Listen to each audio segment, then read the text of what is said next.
नमस्कार, मैं हूं नीरज कुमार और आप देख रहे हैं एक देश एक आवाज़ न्यूज़। हमें ग्वालियर में हम बात करेंगे चिकित्सा और कर्मचारी आयुष विभाग के एक अभी ऐप आया है, सार्थक ऐप। मैं बता दूं 11/1/2023 को जो मध्य प्रदेश शासन ने की ओर से लेटर आया है, जिसमें मैं बता दूं जो कर्मचारी हैं आयुष विभाग के और चिकित्सक हैं उनकी अटेंडेंस को लेके जो ऐप बनाया गया है, जिसमें ऐसा कहना है कि इसी के द्वारा उनकी अटेंडेंस आगे भविष्य में ली जाएगी। और इसका विरोध भी चिकित्सक बड़े पैमाने पर कर रहे हैं और मध्य प्रदेश के लगभग सभी ज़िले में इसका विरोध चल रहा है। आज हम बात करेंगे जो कि राजपत्रित आयुष चिकित्सा अधिकारी संघ मध्य प्रदेश के संरक्षक हैं श्री डॉक्टर कैलाश पवार जी से। और इनका भी कहना है कि इस तरीके से जो चिकित्सक हैं उसका एक अपमान भी है और दूसरी भाषा में कह सकते हैं उनको जो विश्वास एक रहता है वो भी इससे उनका चला जाएगा। एक सम्मान की बात है। मैं बात करूंगा डॉक्टर कैलाश पवार जी से और जानेंगे उनसे इस ऐप की क्या क्या खामियां हैं और कैसे जो चिकित्सक विभाग है इससे नाराज़ है। बहुत बहुत स्वागत है आपका चैनल में सर। क्या कहना चाहते हैं ऐप के बारे में? नीरज जी, बात यह है कि चिकित्सा का कार्य एक सेवा का कार्य है। इसको समय से बांधना उचित नहीं है। हमारे यहाँ पर ये व्यवस्था है कि एक ज़िले के जितने भी चिकित्सक और उनके अधीन कार्य करने वाले कर्मचारी होते हैं उनकी मॉनिटरिंग जिला आयुष अधिकारी के द्वारा की जाती है।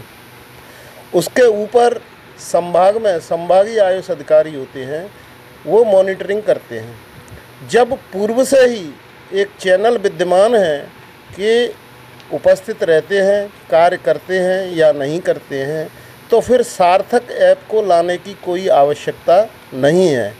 इसके अनेक दोष हैं। इस वजह से मध्य प्रदेश के हर ज़िले के चिकित्सक और कर्मचारी इसका पुरजोर विरोध कर रहे हैं।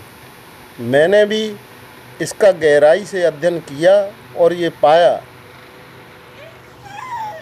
कि एक एक हमारे चिकित्सक की ड्यूटी 2-2, 3-3 डिस्पेंसरियों पे जहाँ पद रिक्त हैं वहाँ लगी हुई हैं।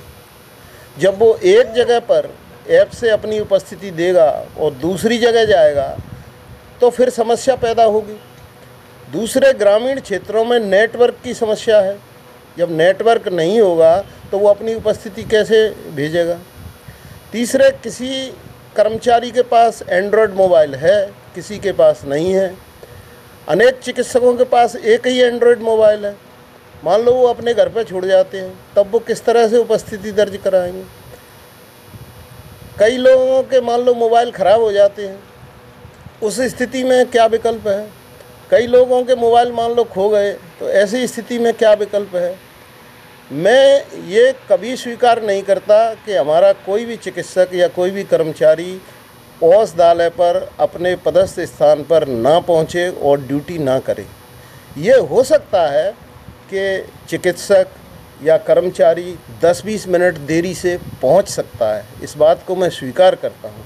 लेकिन आप ये सोचिए, जब उसकी ड्यूटी का समय ख़त्म होता है 4 बजे और उसके पास मरीज़ आ जाते हैं, तो निश्चित रूप से वो ये नहीं कहता है कि अब हॉस्पिटल बंद होने का समय हो गया, आप कल आना। निश्चित रूप से वो उन्हें देख करके अपने समय में से 1-आध घंटा दे करके तभी जो है अपने मुख्यालय पर अपने घर पर वापस आता है।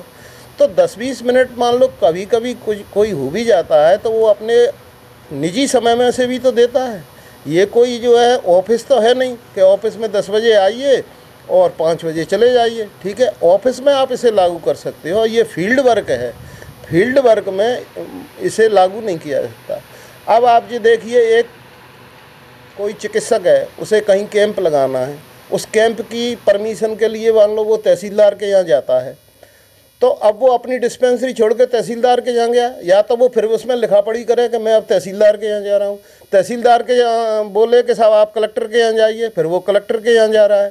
फिर वो बोले कि नहीं इसमें हम नहीं कर पाएंगे, वही करेंगे, फिर वो लौट के तहसीलदार के यहाँ आ रहा है। तो ये सारे काम भी चिकित्सक कर रहा है, तो अपनी हाजिरी कहाँ कहाँ बताएगा वो। ये बड़ा अव्यावहारिक है। इसे तुरंत बंद होना चाहिए। इसके लिए हमने हमारे प्रांतीय पदाधिकारियों ने आज आयुक्त आयुष भोपाल में उनसे चर्चा की है और उन्होंने इसके अनेक बिंदुओं को देखकर और उस पर सार्थक चर्चा की है और उन्होंने ये कहा है कि कुछ बिंदु ऐसे हैं जिन पर आप संतुष्टिजनक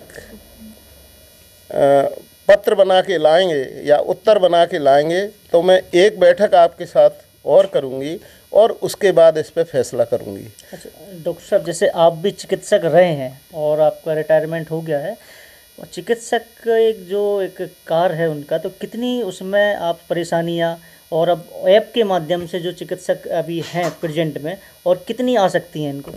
देखिए, हमारे समय में इतना कार्य नहीं था, लेकिन अब मैं चूँकि निरंतर चिकित्सकों से जुड़ा हुआ हूँ तो मुझे सारी गतिविधियों की जानकारी है।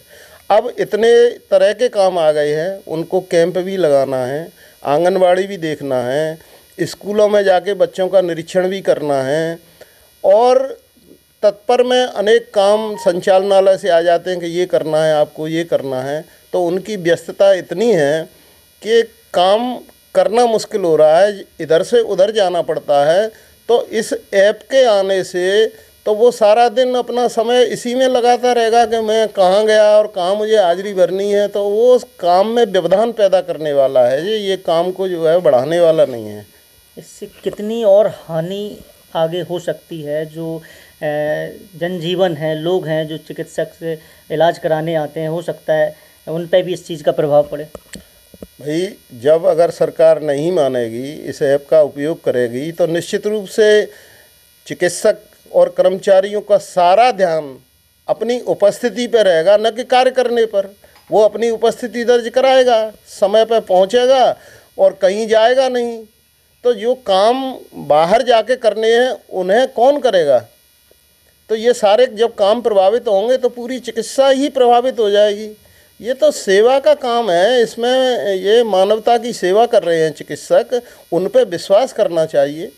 तो ये तो एक अविश्वास वाली बात है कि हम सब ऐप से आपकी उपस्थिति लेंगे, तो इसमें अनेक कठिनाइयाँ हैं। इसलिए हम लोग चाहते हैं कि इस ऐप को वापस लेते हुए आप जिला आयुष अधिकारी हैं उन पर शिकंजा कसिए, उन्हें निर्देश आदेश दीजिए कि आप निरंतर निरीक्षण करिए, कोई चिकित्सक कर्मचारी अगर अनुपस्थित मिलता है तो उसके खिलाफ कार्रवाई करिए।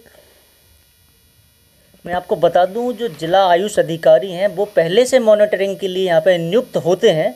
उसके बावजूद भी आप देखें, जो ऐप है जिसका विरोध भी चिकित्सक और कर्मचारी लोग कर रहे हैं, पूरे ज़िले भर में, पूरे जो प्रदेश है सभी ज़िलों में लगभग उसका विरोध ऐसा चल रहा है। और आप देखेंगे कि कहीं जो चिकित्सक हैं वो ग्रामीण क्षेत्र में भी रहते हैं। आप समझ सकते हैं, ग्रामीण क्षेत्र में जो नेटवर्क की सबसे बड़ी एक समस्या आती है, तो इनका ऐसा कहना है कि उस जो नेटवर्क की समस्या, उसकी वजह से भी जो लोग वहाँ परेशान होंगे ऐप की वजह से, कि जिसमें नेटवर्क नहीं आएंगे तो उनकी अनुपस्थिति भी हो सकती है, ऐसा इनका कहना है। और कई अलग अलग औषधालय में भी बदल बदल के ऐसा जो कर्मचारी हैं और जो चिकित्सक हैं वो भी जाते हैं, तो उसके माध्यम से भी अलग अलग लोकेशन में हो सकता है उनकी जो अटेंडेंस है वो ना लग पाए। और कई जगह ऐसे चिकित्सक और कर्मचारी भी हैं जिनके पास एंड्रॉयड मोबाइल होना भी संभव है भी या नहीं, ऐसा कई कीपैड भी रखते हैं, चलाना भी नहीं आता, तो उनकी भी एक संभवता जो है अटेंडेंस उसकी नहीं हो पाएगी। तो ऐसी कई कठिनाइयों का इनका ऐसा कहना है, उसमें हो सकता है जो ऐप की वजह से, जो अभी जो नई प्रक्रिया के तहत ऐप से अटेंडेंस के लिए लगाया जा रहा है, जो आदेश पारित किया है। बाबूजी, एक और मैं आपसे सवाल करना चाहता हूँ, ये जो आंदोलन इसका आप जो कर रहे हैं ऐप को हटाने के लिए, उसमें ग्वालियर से कितनी प्रक्रिया आपकी चल रही है और मध्य प्रदेश में अभी तक क्या उसका जो अभी निष्कर्ष निकला है? देखिए, सबसे पहले हमने ग्वालियर चंबल संभाग के चिकित्सकों की एक बैठक फूलबाग पर रखी थी, जिसमें करीबन 40 के लगभग चिकित्सक और 20-25 कर्मचारी शामिल हुए थे। सबने एक मत होकर ये कहा था कि साहब, ये सार्थक ऐप जो है ये हमारे काम में बाधा पैदा करेगा और ये लागू नहीं होना चाहिए। तो हम चूँकि संगठन चलाते हैं और हमारे संघ के सारे चिकित्सक सदस्य हैं, पदाधिकारी हैं, तो उनकी बात को शासन तक पहुंचाना हमारा धर्म है। तो हमने उस बैठक के बाद एक उसी दिन 15 तारीख को ऑनलाइन बैठक की, पूरे प्रदेश के चिकित्सकों के साथ हमने ऑनलाइन 6 बजे से 8 बजे तक बैठक की। सारे चिकित्सकों की राय ली कि इस स्थिति में हमें क्या करना चाहिए, आप लोग बताएं। सभी ने एक मत होकर ये कहा कि ये सार्थक ऐप कार्य में बाधा पैदा करने वाला है और इसे लागू नहीं होना चाहिए, ये आदेश निरस्त होना चाहिए। उसके बाद हम आगे बढ़े। हमने अपने प्रतिनिधियों को, जो भोपाल में हैं, हमारे अध्यक्ष प्रदेश के राम प्रताप सिंह राजपूत, हमारे महासचिव प्रवीण रघुवंशी जी, हमारे कार्यकारी अध्यक्ष शाहिद अली साहब और अनेक डॉक्टर से कहा कि आप लोग माननीय मंत्री जी से इस विषय पर अपना पक्ष रखिए और इस आदेश को निरस्त कराने का प्रयास करिए। और आयुक्त महोदय आयुष और प्रमुख सचिव आयुष से भी चर्चा करिए। तो मंत्री जी व्यस्तता के कारण या कहीं अन्यत्र होने के कारण उनसे भेंट नहीं हो सकी, लेकिन उनके जो निजी सचिव हैं पाथरे जी, उनको पूरी स्थिति को समझा करके और उन्हें ज्ञापन देके वो आए हैं। अभी प्रयासरत हैं कि मंत्री जी से भी भेंट हो जाए। तो ये हमने निर्णय लिया है। आयुक्त महोदय से आज की चर्चा से ऐसा लगता है कि उनकी ये समझ में आया है कि ये जो बातें बता रहे हैं वो कुछ समझने लायक हैं। जो उनकी समझ में बात नहीं आ पाई है तो अगली बैठक में हम उन्हें समझाने का पूरा प्रयास करेंगे। अगर ये आदेश निरस्त हो जाता है तो बहुत अच्छी बात है सभी के लिए, और अगर नहीं होता है तो फिर संघ आगे अपनी बैठक करेगा, रणनीति बनाएगा कि किस तरह से इस आदेश को निरस्त कराया जाना। अच्छा बाबूजी, पहले भी एक शिक्षा मित्र करके एक ऐसा ऐप आया था और मुख्यमंत्री जी ने उसको भी हटाया, क्योंकि उससे भी बता रहे हैं कि जो विश्वसनीयता थी वो ख़त्म हो रही थी उससे, जो शिक्षकों की थी। और उसी तरीके से इसको ऐप को भी अगर मुख्यमंत्री जी आदेश के तहत हटाते हैं तो हो सकता है आने वाले जो चुनाव हैं या फिर आने वाला जो समय है उसमें चिकित्सकों का कुछ मान सम्मान उसमें बना रहे। देखिए, माननीय मुख्यमंत्री जी प्रदेश के यशस्वी मुख्यमंत्री जी हैं और वे हमेशा ये चाहते हैं कि कर्मचारी अपनी उपस्थिति अपने पदस्थ स्थान पर दें, वहाँ पर उपस्थित मिलें, लेकिन उनका मान सम्मान भी बना रहे। जो आपने शिक्षा मित्र ऐप की बात कही है वो सत्य है। उन्होंने शिक्षा मित्र ऐप को समाप्त करते हुए ये घोषणा की थी कि इस ऐप के माध्यम से उपस्थिति जाने से मेरे कर्मचारियों का अपमान महसूस कर रहा हूँ, मैं अपने कर्मचारियों का अपमान महसूस नहीं होने दूंगा, और उस ऐप को समाप्त कर दिया था। अगर हमारी सुनवाई, जो कि न्याय मांग रहे हम, अगर हमारे साथ न्याय नहीं होगा तो निश्चित रूप से हम आगे चलकर मुख्यमंत्री जी से भी चर्चा करेंगे और इस ऐप को निरस्त कराने की कार्रवाई करवाएंगे।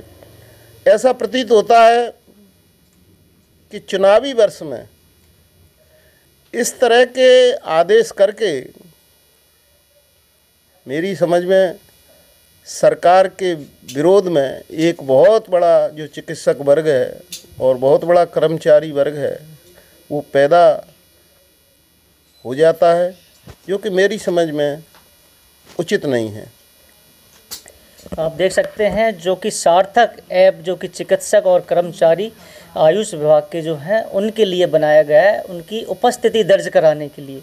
अब इतनी सारी खामियां जो कि बताई हैं अभी जो संरक्षक हैं हमारे राजपत्रित आयुष जिला चिकित्सा अधिकारी संघ मध्य प्रदेश के संरक्षक हैं डॉक्टर कैलाश पवार जी, उनके माध्यम से ये चीज़ें आपने जानी कि कितना भविष्य में चिकित्सक और कर्मचारियों को इससे नुकसान है, और एक उनकी विश्वसनीयता पे भी एक सवाल खड़ा किया जा रहा है, क्या वो अपना काम ठीक से नहीं करते या सरकार को उन पर भरोसा नहीं है।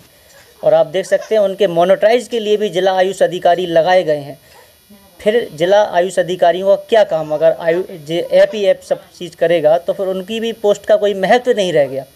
तो इनका ऐसा कहना है और एक गुहार भी यहाँ पे लगाई है मुख्यमंत्री जी से कि जैसे शिक्षा मित्र ऐप है उसको भी आपने हटाया था, उसी प्रकार से इस ऐप को भी जितनी जल्दी हो सके आप वहाँ से हटाएं, जिससे जो आपके जो कर्मचारी हैं और चिकित्सक हैं उनको भी एक मान सम्मान यहाँ से मिल सके। धन्यवाद। आप देखते रहें एक देश एक आवाज़।